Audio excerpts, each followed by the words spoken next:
February 14, 2019ರಂದು ಪುಲ್ವಾಮಾದಲ್ಲಿ CRPF ಬೆಂಗಾವಲು ಪಡೆ ಮೇಲೆ ಆತ್ಮಾಹುತಿ ಬಾಂಬ್ ದಾಳಿ.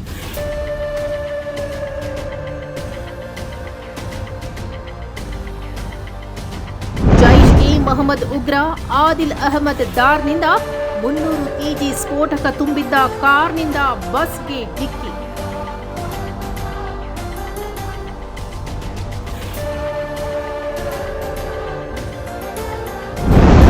ದಾಳಿಯಲ್ಲಿ 40 ಮಂದಿ ಸಿಆರ್ಪಿಎಫ್ ವೀರ ಯೋಧರು ಸ್ಥಳದಲ್ಲೇ ಹುತಾತ್ಮ. ಇಡೀ ದೇಶಾದ್ಯಂತ ಭುಗಿಲೆದ್ದ ಆಕ್ರೋಶ.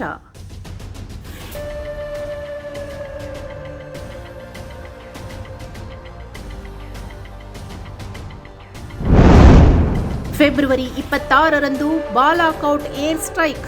ಗಡಿ ದಾಟಿ ಉಗ್ರರ ಅಡಗುತಾಣ ಧ್ವಂಸ ಮಾಡಿದ ಭಾರತೀಯ ವಾಯುಪಡೆ.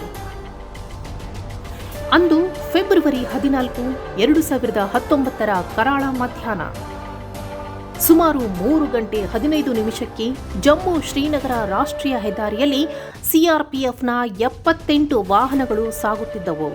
ಸುಮಾರು 2500ಕ್ಕೂ ಹೆಚ್ಚು ಯೋಧರು ರಜೆ ಮುಗಿಸಿ ಕರ್ತವ್ಯಕ್ಕೆ ಮರಳುತ್ತಿದ್ದರು.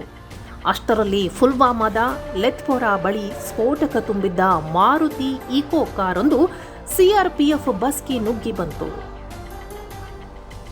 ಕ್ಷಣಾರ್ಧದಲ್ಲಿ ಸಂಭವಿಸಿದ ಆ ಭೀಕರ ಸ್ಫೋಟಕ್ಕೆ ಇಡೀ ಹೆದ್ದಾರಿಯೇ ರಕ್ತಸಿಕ್ತವಾಯಿತು. ನಮ್ಮ 40 ವೀರ ಯೋಧರು ಭಾರತಾಂಬೆಯ ಮಡಿಲಲ್ಲಿ ಹುತಾತ್ಮರಾದರು. ಈ ಹೇಡಿತನದ ಕೃತ್ಯವನ್ನ ನಡೆಸಿದ್ದು ಪಾಕಿಸ್ತಾನ ಮೂಲದ ಜೈಷ್ ಎ ಮೊಹಮ್ಮದ್ ಸಂಘಟನೆಯ ಉಗ್ರ ಆದಿಲ್ ಅಹಮದ್ ದಾರ್. ದಾಳಿ ನಡೆದ ಕೆಲವೇ ನಿಮಿಷಗಳಲ್ಲಿ ವಿಡಿಯೋ ಬಿಡುಗಡೆ ಮಾಡಿದ್ದ ಉಗ್ರ ಸಂಘಟನೆ ಭಾರತದ ವಿರುದ್ಧ ವಿಷ ಕಾರಿತ್ತು. ಈ ದಾಳಿಗೆ ಬಳಸಿದ್ದು ಬರೋಬ್ಬರಿ 300 ಕೆಜಿಗೂ ಅಧಿಕ ಆರ್ಡಿಎಕ್ಸ್ ಮತ್ತು ಅಮೋನಿಯಂ ನೈಟ್ರೇಟ್. ಎನ್ಐಎ ನಡೆದ ತನಿಖೆಯಲ್ಲಿ ಸುಮಾರು 13,500 ಪುಟಗಳ ಚಾರ್ಜ್ ಶೀಟ್ ಸಲ್ಲಿಕೆಯಾಗಿದ್ದು, ಮಸೂದ್ ಅಜರ್ ಮತ್ತು ಅವನ ಸಹೋದರರೇ ಈ ರಕ್ತಪಾತದ ಮಾಸ್ಟರ್ ಮೈಂಡ್ ಅನ್ನೋದು ಜಗತ್ತಿಗೆ ಸಾಬೀತಾಯಿತು. ದಾಳಿ ನಡೆದ ದಿನ ಇಡೀ ದೇಶವೇ ರೋಧಿಸಿತ್ತು. ನನ್ನ ಎದೆಯಲ್ಲಿ ಯಾವ ಕಿಚ್ಚು ಉರಿಯುತ್ತಿದೆಯೋ ಅದೇ ಕಿಚ್ಚು ದೇಶದ ಪ್ರತಿಯೊಬ್ಬ ನಾಗರಿಕನಲ್ಲೂ ಇದೆ ಎಂದು ಗುಡುಗಿದ ಪ್ರಧಾನಿ ಮೋದಿ ಸೇನೆಗೆ ದಾಳಿ ನಡೆಸಲು ಸಂಪೂರ್ಣ ಸ್ವಾತಂತ್ರ್ಯ ನೀಡಿದರು. ಇತ್ತ ಯೋಧರ ಪಾರ್ಥಿವ ಶರೀರಕ್ಕೆ ಇಡೀ ದೇಶ ಕಣ್ಣೀರಿನ ವಿದಾಯ ಹೇಳ್ತಿದ್ರೆ, ಅತ್ತ ಭಾರತೀಯ ಸೇನೆ ಪಾಪಿಗಳಿಗೆ ಮೃತ್ಯು ಶಾಸನ ಬರೆಯೋಕೆ ಸ್ಕೆಚ್ ಹಾಕಿತ್ತು. ದಾಳಿ ನಡೆದ ಕೇವಲ 12 ದಿನಗಳಲ್ಲಿ ಪಾಕಿಸ್ತಾನದ ಅಹಂಕಾರವನ್ನ ಭಾರತ ಮಣ್ಣು ಮುಟ್ಟಿಸಿತು. ಫೆಬ್ರವರಿ 26ರ ಬೆಳಂಬೆಳಗ್ಗೆ ಭಾರತೀಯ ವಾಯುಪಡೆ 12 ಮಿರಾಜ್ 2000 ಯುದ್ಧ ವಿಮಾನಗಳು ಗಡಿ ದಾಟಿ ಪಾಕಿಸ್ತಾನದ ಬಾಲಾಕೋಟ್ ಮೇಲೆ ಅಪ್ಪಳಿಸಿದವು. ಯಾರೂ ಊಹಿಸದ ರೀತಿಯಲ್ಲಿ ಉಗ್ರರ ಅಡಗುತಾಣಗಳ ಮೇಲೆ ಬಾಂಬ್ ಮಳೆಗೆರೆಯಲಾಯಿತು. ಈ ಮಿಂಚಿನ ದಾಳಿಯಲ್ಲಿ ಸುಮಾರು 300ಕ್ಕೂ ಹೆಚ್ಚು ಉಗ್ರರು ಹತರಾದರು. ನಮ್ಮ ಮೇಲೆ ಕೈ ಹಾಕಿದ್ರೆ ನಿಮ್ಮ ಮನೆಗೆ ನುಗ್ಗಿ ಹೊಡೆಯುತ್ತೇವೆ ಅನ್ನೋ ಖಡಕ್ ಸಂದೇಶವನ್ನ ಭಾರತ ಇಡೀ ಜಗತ್ತಿಗೆ ಸಾರಿತ್ತು.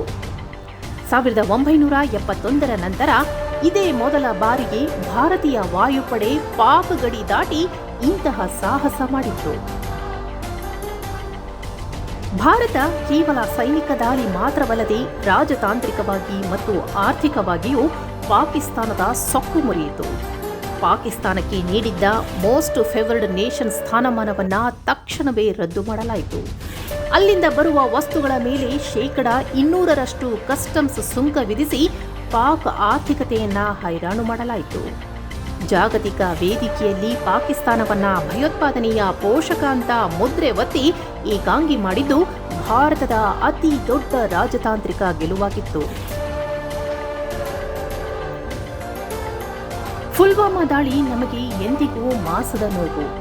ಆದರೆ ಆ ನೋವಿನಿಂದಲೇ ಭಾರತ ತನ್ನ ಸೈನಿಕ ಶಕ್ತಿ ಮತ್ತು ರಾಜಕೀಯ ಇಚ್ಛಾಶಕ್ತಿಯನ್ನ ಇಡೀ ಜಗತ್ತಿಗೆ ತೋರಿತು. ಇವತ್ತು ಆ 40 ಹುತಾತ್ಮ ಯೋಧರ ಬಲಿದಾನಕ್ಕೆ ಪ್ರತಿಯೊಬ್ಬ ಭಾರತೀಯನು ನಮಿಸುತ್ತಿದ್ದಾನೆ.